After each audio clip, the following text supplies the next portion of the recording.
ready to sleep, and the idea popped into my head to make another fact video, and so of course I started going through all my resources to find some good facts, and I noticed very quickly that I was skipping through anything that wasn't space related. So I thought to myself, hey, how about we just do a space facts video? I found a bunch that I find very pleasant, interesting, and amusing. So sit back, get comfortable, seriously.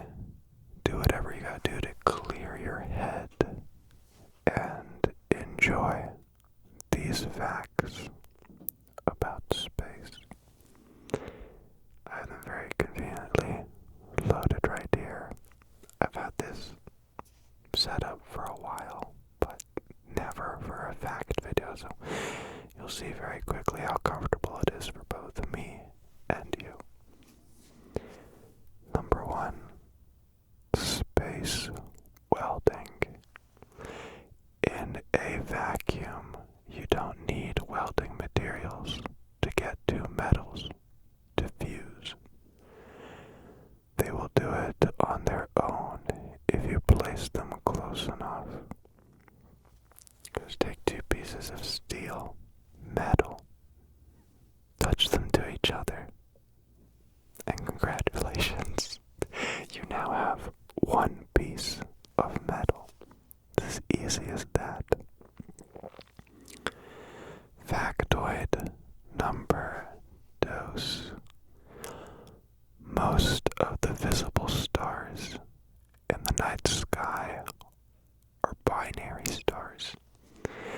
Two stars orbiting each other. I thought it was pretty cute. It's like a little romance in the sky. Just spinning and spinning and spinning and spinning. If you were to scale the universe down so that the sun was the size of the period at the end of a sentence, the nearest star would be 4 miles away. I'm going to try not to ramble too much. But do you ever have those days where you're reminded of how truly massive the world or the universe, space really is, and it just messes with you all day? Okay, good. The Big Bang was not an explosion of matter. Rather, it was an expansion of space itself. Everything is getting farther away from everything else. All space is expanding. There is no center of the universe. Now I'm chicken enough to admit I did not know that. I truly thought, and still believe, it was an explosion. Maybe it's just a matter of definition. What can you really call an explosion if not particles moving away from themselves very quickly? Still a very nice fact and very well written. Venus spins backward. Whatever the direction of other planets when they are rotating, Venus rotates the exact opposite way. It's kind of like how in Australia all the toilets flush the opposite way as well.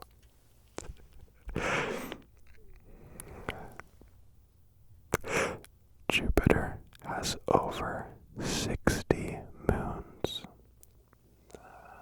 This one's in brackets. It says over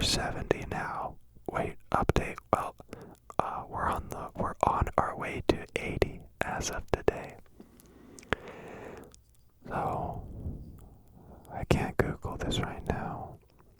Here's a little ASMR fact. If you're making ASMR and you have a cell phone close to the microphones, it'll make a weird buzzing radio sound until you put on airplane mode. So maybe what pilots recommend does have some sort of merit, but yeah, I can't use my phone right now to Google anything. But I do understand that moon is a very loosely based word. Yes, it does have a solid definition, but it is not as strict and stringent as the words used to define a planet. So take that little tidbit as you shall. Being able to see a total solar eclipse is a sheer coincidence of timing. The moon is just large enough and just far enough away from Earth to appear to be the exact size of the sun during the total eclipse.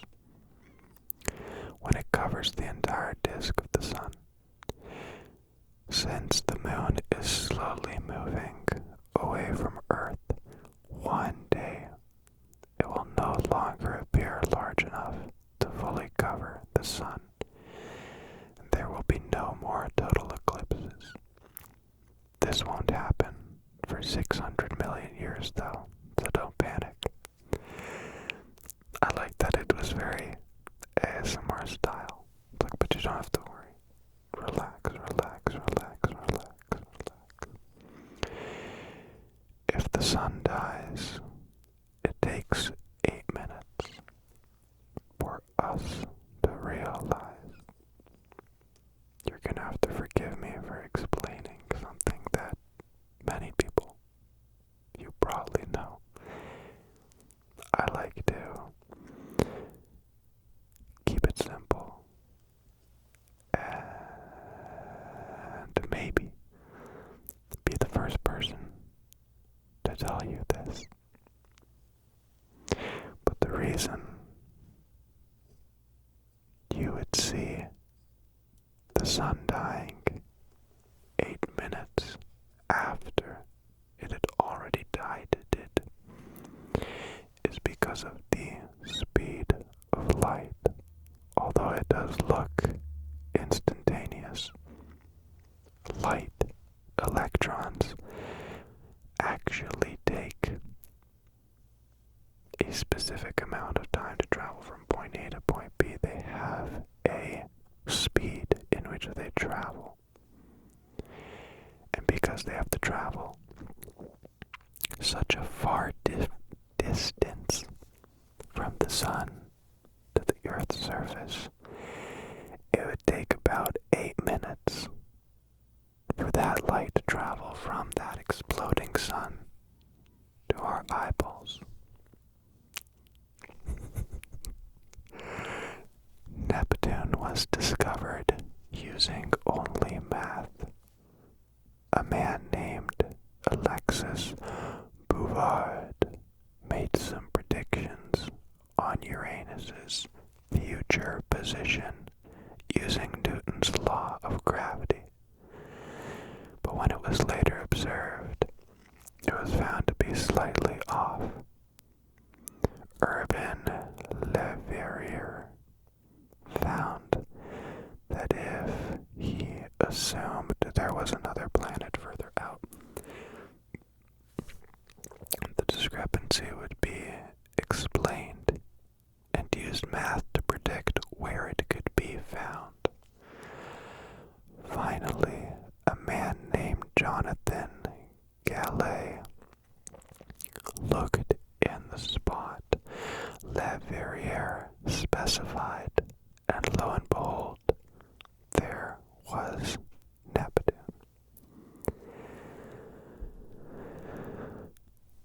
That there are 100 billion galaxies in the observable universe.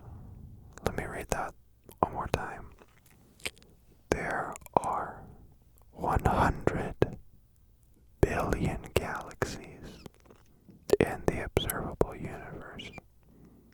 That's just in the part of the universe that we can see.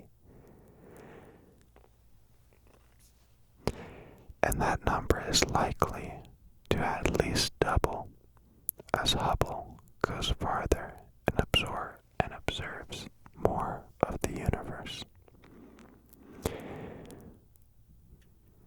Here it continues on, as I would do with a little tidbit. It's insane to think that we live on a mere speck within the Milky Way galaxy, and that there are possibly 200 billion other galaxies out there. I paraphrased 199,999,999,999 other galaxies out there, which separated by millions of light years, which each are separated by millions of light years. The enormity of the universe is mind-boggling. Millions of light years apart, where it takes 8 minutes from the sun to the earth. It takes millions of light years, millions of years of traveling as light from one galaxy to another, where there are 200 billion galaxies that we can just see. So I'm going to take this moment to just say that assignment you're worrying about, that boss you're stressing over, that thing you said yesterday that you thought everybody will remember, does not compare in any way, shape, or form to the magnitude of the space that we live in. Continuing on. Neutron stars are so dense that a teaspoon of material from one would weigh around 10 million tons. A teaspoon equals 10 million tons. So next time you look at the scale, don't think about weight, think about your density. What is your density like? This is a longer one, so it could be good, it could be bad. But either way, we're strapped in. The universe is still in its very infancy. In fact, according to some studies, despite an almost infinite number of planets, 92% of all planets there will ever be have not even been formed yet. The universe is in fact so young, relatively speaking, that several types of stars have not even had enough time to exist yet. Blue dwarfs, red dwarfs that have started spending the last of its hydrogen, the first of its kind of a star, is not expected to exist until 1 trillion years into the future. Considering our universe is only around 13 billion years, it is going to take some time until we spot the first blue dwarf. It's interesting that we already have words for things that will not exist. For what was it again?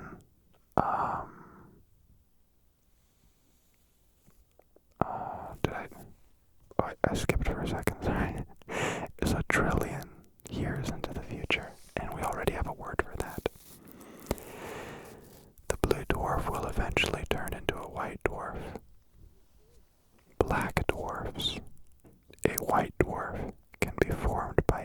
number of ways, and we have observed a lot of them. But when a white dwarf star cools down, it starts the process of becoming a black dwarf. This process can theoretically take as little as a quadrillion years, or as so much as 37 quadrillion years. This is the ultimate fate of our sun, and the process is going to take thousands of times longer than the universe has even existed so far. I like that one. I like that one a lot.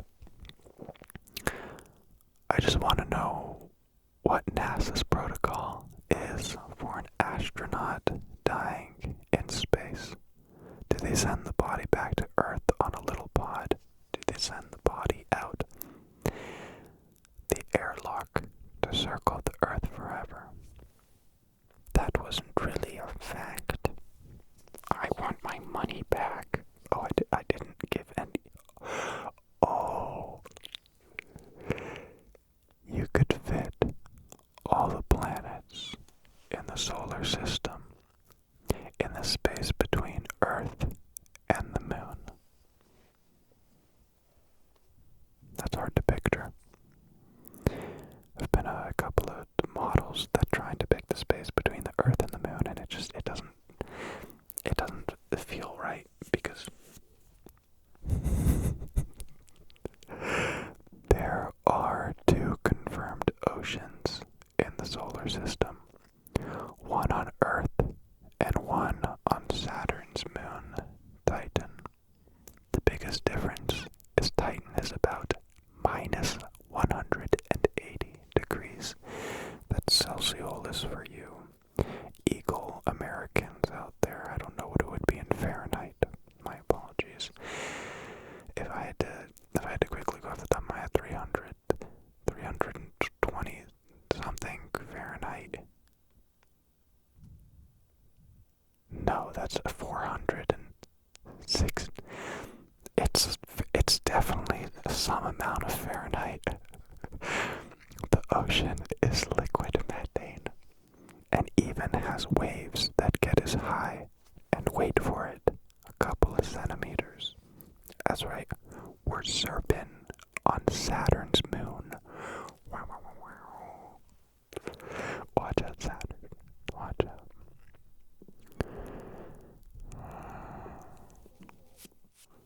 Saturn's tiny moon, Enceladus, has volcanoes that spew ice particles at speeds faster than the escape velocity. The particles leave Enceladus's atmosphere and get pulled into Saturn's ring system, forming the E-ring. That's the letter E followed by the word ring. The sun loses about 5.5 million tons of mass every second, or about 174 trillion tons of mass every year. You could survive around 90 seconds unprotected in space, but a chimpanzee can last up to 3 minutes. Why? I don't want to make any assumptions about chimpanzees, but why? Is it their hairy bodies? Is it their go-get-it attitude? Maybe. Find out next time. There are clouds of alcohol floating in space. What type of alcohol? I would ask. But I will not get answered because I cannot Googly search it. If there was air in space, that sound... Wait. Calm down, relax. If there was air in space, that sound was able to travel through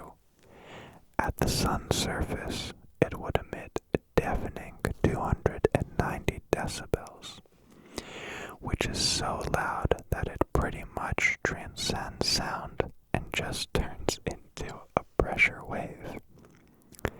But at Earth's surface, it would be about 120 decibels, which is about as loud as standing a couple meters away from an active jackhammer.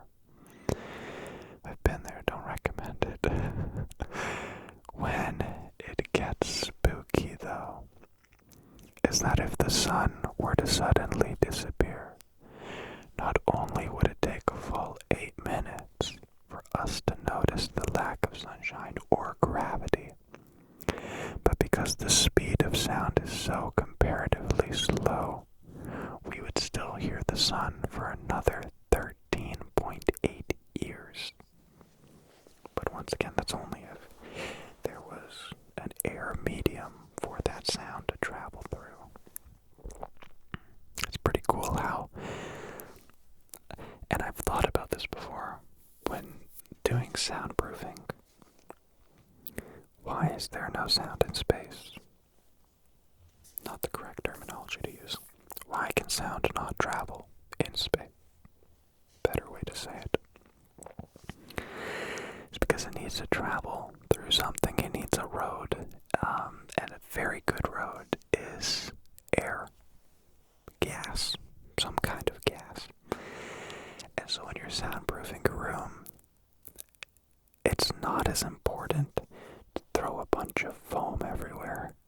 What is important is to block off air gaps. So if you tape up a door frame, it will be much more effective than just like laying a bunch of blankets on the walls. You know what I'm saying? Those blankets, they're gonna absorb bouncing sound.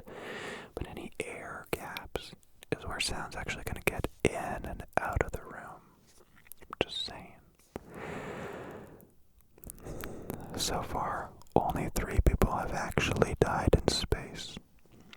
Russian cosmonauts who have technical difficulties disconnecting from the space station Salyut 1, opening the airlock to their shuttle, Soyuz 11, exposing them all to the vacuum of space. Only 3 people. A lot of the material that makes up our bodies, especially anything heavier than iron, can only be created when a star explodes. So basically, you're made up of star stuff, all kinds of star goodness. About 6.63 quadrillion Earths can fit in the largest discovered star. I gotta admit, I don't like when people use words like quadrillion, because you can't, I mean, you already can't picture like a million, but quadrillion, billion, it's just not feasible to truly, the brain can't comprehend that number is what I'm saying. Let's go. In 4.5 billion years, when the Milky Way and Andromeda galaxies came together due to the gravity between them, not a single star from either galaxy will collide. I messed up a few words there. I made it sound past tense when it is future tense. So, when they will collide in 4.5 billion years, not a single star from the galaxy will collide. They will literally pass through each other. Space is that big.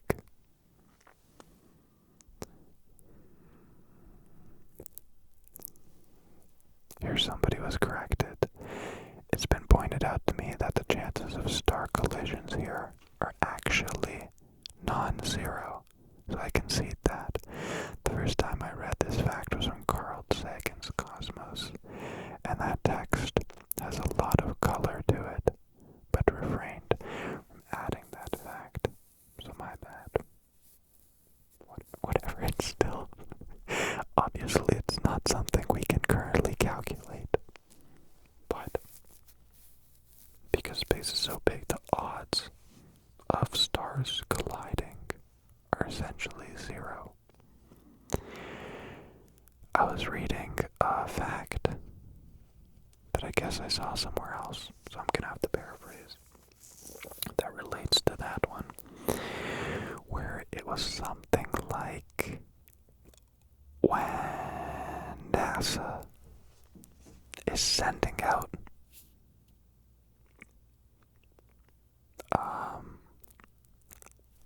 when they're sending out rockets, and I'm trying to think of like the telescopes they were sending out and stuff like that to look at larger parts of space. One of the things they did not calculate or account for was running into asteroids, because space is so big. Legitimately, the odds of running into an asteroid are so little. It'd be like calculating anything that has odds of pretty much never happening. It just would be a waste of time. Hopefully I read that one here and we can stumble into it so that, I'm not just saying random things, because I didn't know any of that until I read it. Let's see. There is verifiable evidence that at least 3 astronauts survived the initial I'm not gonna read that one. It's a little bit sad, boy. Just skip that for now. I hope that's okay. Saturn's density allows for it to float on water. If you happen to have a not so small bathtub, okay. A light year is 6 trillion miles. Once again, a big number that we can't comprehend.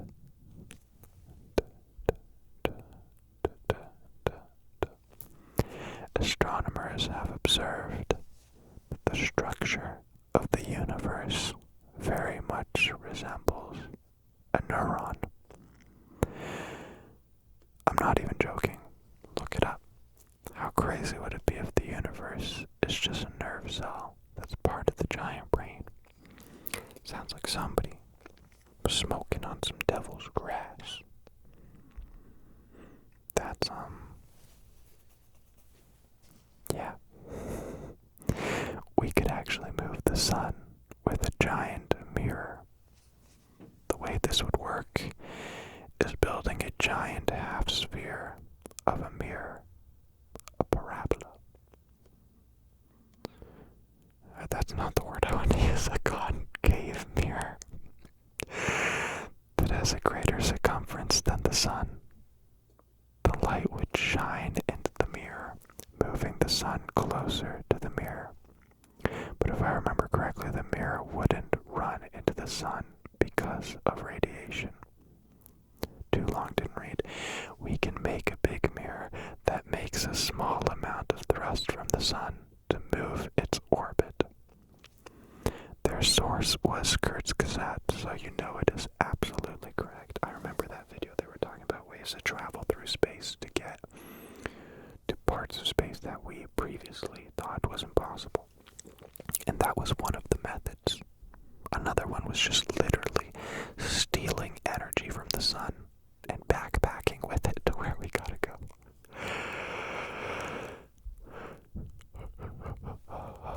Oh, this is nice. I was thinking about this earlier. Light doesn't always travel at the speed of light. Speed of light is a bit of a misnomer, one of my favorite words, which has to be caveated by saying in a vacuum.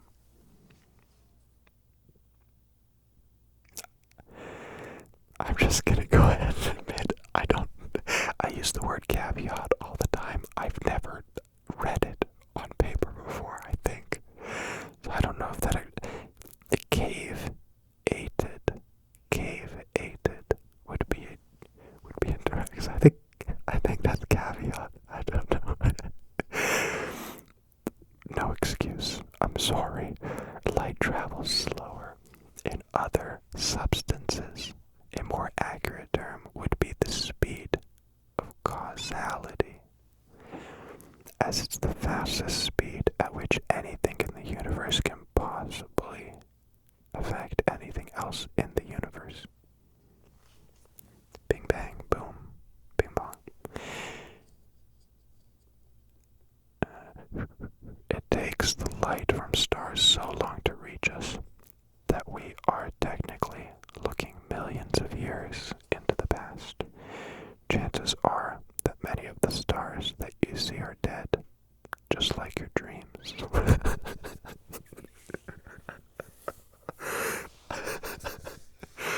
I did not plan that. But for the last few readings, I've been like, I should probably end this video soon because the facts were so good. Like, come on, so ridiculously good. It worked so well. And like, they were just starting to fall apart now. Okay, that's a great ending. It's got a beginning, a middle, and an end. There was lessons learned. There were stories told. Really, it was a parable about life itself. So, I hope you enjoyed these random space facts. I know I definitely did. Like, my eyes are literally closed right now. I fall asleep